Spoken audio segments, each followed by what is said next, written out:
Yes, it is about a group of journalists in America, just a little bit in the future. It's not in, it's not completely fantasy. And it is an America that has been riven by civil war. We don't know what triggered it. All we know is that we're in the midst of it. And there are like the Western forces, comprising of California and Texas. Texas, and they have like seceded from the Union, and they're referred to as like secessionist throughout. But they have decided that they can no longer abide by the principles of the United States, and they want to become an independent. And their flag is like a stars and stripes still, but it has two stars on it, Yeah. like sort of reminiscent of of Texas's one star state when they were a nation, an independent nation. These have like the two stars for Texas and California, and they have occupied the northern states of America, and they have been fighting pitched battles as they basically those forces make their way towards Washington, where the sitting United States president is. And while these forces are converging on Washington, there's a group of photojournalists who want to get to Washington to interview the president, because they think it's just going to be like the amazing scoop of the century to actually interview who could possibly be the last president of the United States. Mm. And so this is almost like a road trip of this group of disparate journalists. There are two experienced journalists who've covered all the war zones all around the world. Think Kate Adie, think Lise Doucette. Yep. Um, Yep. and it's like a woman played by Kirsten Dunst. Her name is Lee, and she has been like the sort of the eyes and conscience of America for years, recording these war torn events. She Yeah. says she doesn't judge, she doesn't give an opinion, she records and she reports back. And so that's what her role is to report on and to observe what's been going on. And she takes with her regular partner, her cameraman, and who does a lot of reporting as well. And with them comes an old experienced journalist who basically wants to have his last hurrah. He wants Yeah. to sort of he's been a renowned Jeremy Bowen, if the Yeah. Yeah. UK Yeah. audience, who's been That's the around the character block a few played by times. Wagner Moura. That's it. And he's been around the block a few times, and he's not ready to give up yet. Because there's still sort of legs in him, but he's a mature man. Yeah. And then you have this very young girl who's seen the work of Lee, who thinks, actually, I want to do that. But she's in her young 20s, but she's quite naive and she's quite inexperienced. And she's suddenly thrust in the mix of this. And you then follow these four characters as they sort of pile in a car. And basically, they're in New York covering a demonstration, and it turns out some violence. And they can't just drive straight down to Washington because there's a war going on.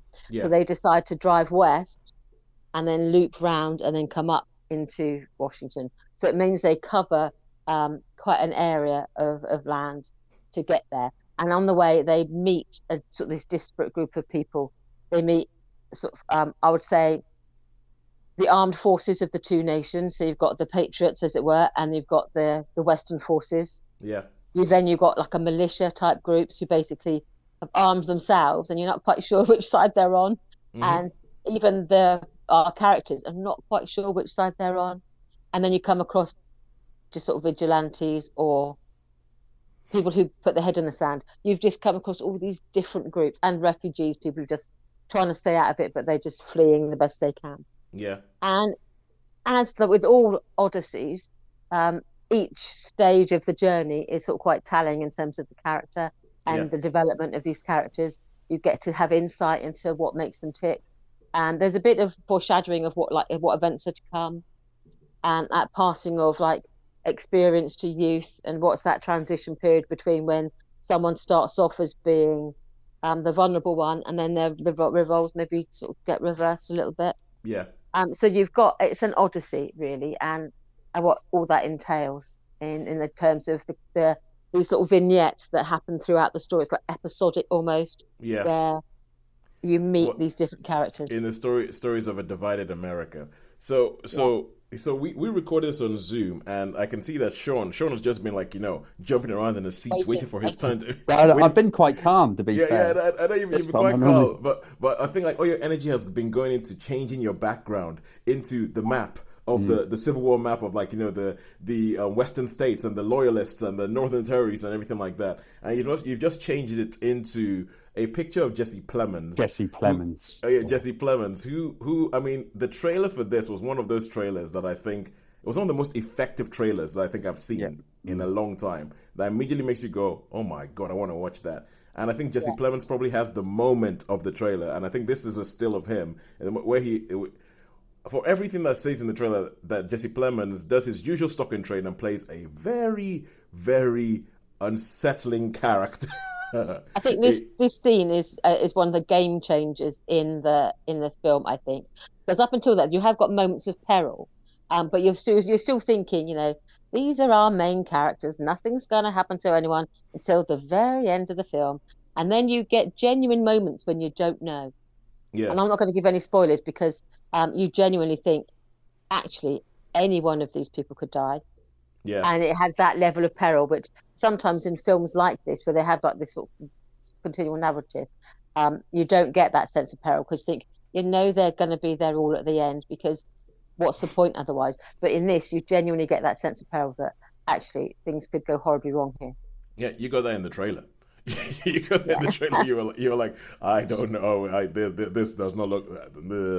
I'm not sure. It's like, for instance, But essentially, that moment in the trailer made me think if the character played by Stephen McKinley Henderson makes it to the end of the film, I'm going to be surprised. but okay. Sean. Yeah, so Sean, what do you think? Okay, yeah. Was it worth the wait? Yes, it was. Yeah, I think so. Because I went to see this twice. The first time there was a couple of bits which I thought maybe not, but when I went to see it again, like Sharon said, and she did it so well, was the story. At the beginning, you see there's a lot more now that explains and foreshadows stuff that's going to happen. Because there's a scene where before they go off on their journey in like a bar where all the journalists hang out and they meet loads of journalists, and it's actually explained everything. Everything that's going to happen through the film is explained there, and everything does happen. I thought the acting was first class, and the actress who played the young photojournalist, Kaylee Spaney. I was thinking, where have I seen her? Where have I seen? And I have cheating had look, and it was Bad Times at El Royale. She was. She's the younger sister. And I was really impressed. And as I say, Jesse Plemons, well, he's class and everything. He's only in this for 10 minutes, but I think for me, he's like. I don't think you can handle much more of him. He's great. He's great. I really liked him in Hostiles. But anyway, yes, he was in again very similar film with like that sort of Odyssey type narrative to it. Yes, I think I've liked him in most things I've seen.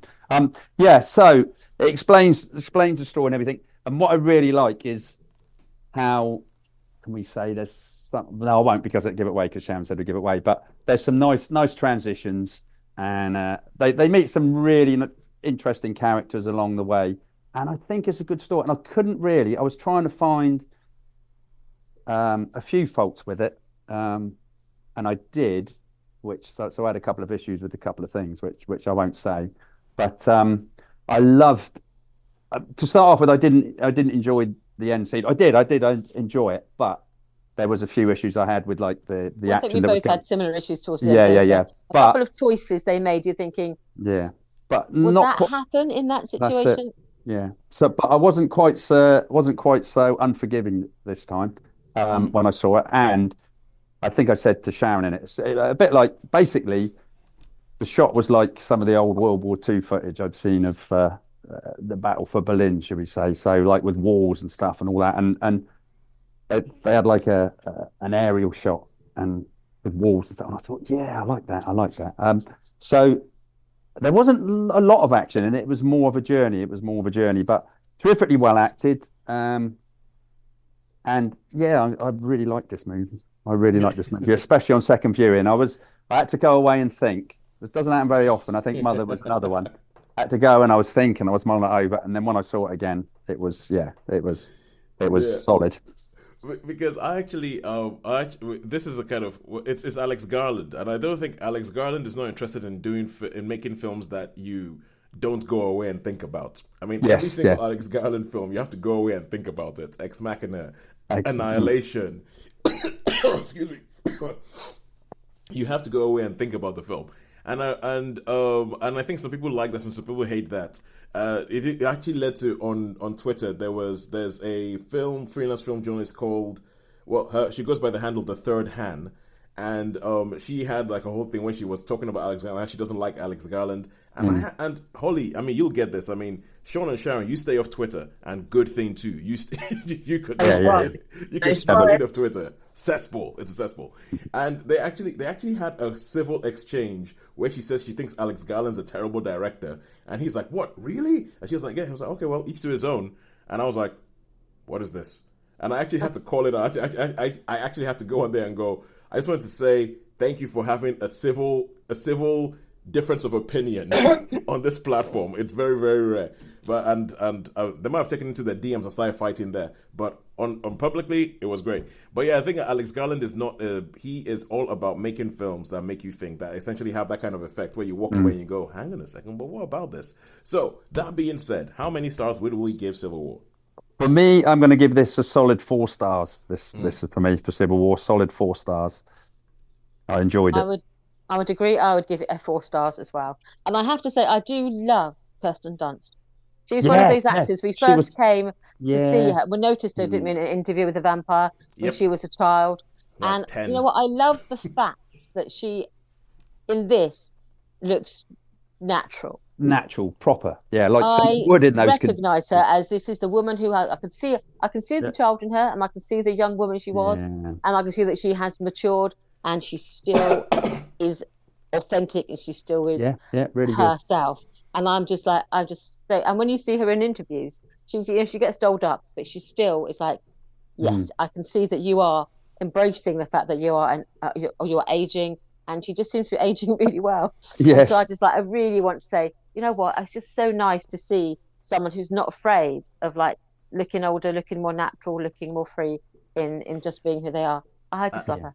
I think she's the same age as us, Toes. I think she's the same age as us. I think probably, yeah. Yeah, I think she's a bit younger than I am, so probably in her 40s then. I thought in her 40s. Oh wow, was I? Hang on, wait. Was I like 10 when interviewed the vampire? No. I must have been about 14. 82. She's younger 82. Than us. Okay, that's what I was thinking, that she must be younger than us, because I remember thinking that she was younger than me when Interview with the Vampire came out. Even if you allow for 2 years for the film to be made, I think she was still younger than I was then. So yeah, she is younger. But I mean, the thing is with Kirsten Dunst, one of the things I also like about her is that I think she's going to a stage in her career where she is able to not give two hoots. Yes, yeah.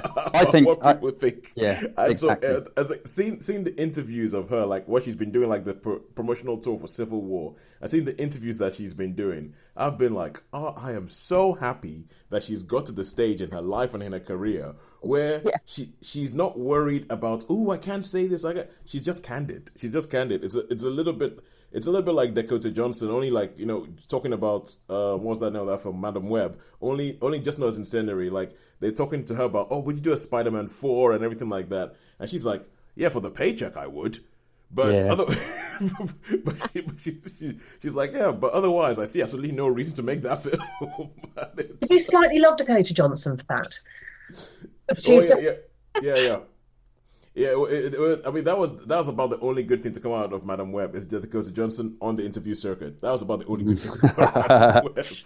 All right, cool. So let us carry on. That is 4 stars for Civil War. Well worth the wait. And yeah, I mean, Jesse Plemons, from everything I see, he's lovely in person, but my God, he doesn't play some creeps on screen. Yeah, he's been in a few things, hasn't he? I mean, he's brilliant at it. He's brilliant, yeah. He's brilliant at it. I mean, even when he's in a comedy, he was in the film Game Night, and he played like this creep. Quite frankly, it was just kind of like unsettling. I mean, the first time I saw him was in Breaking Bad, and my word, as Todd in Breaking Bad, he is. Oh, but anyway, moving on.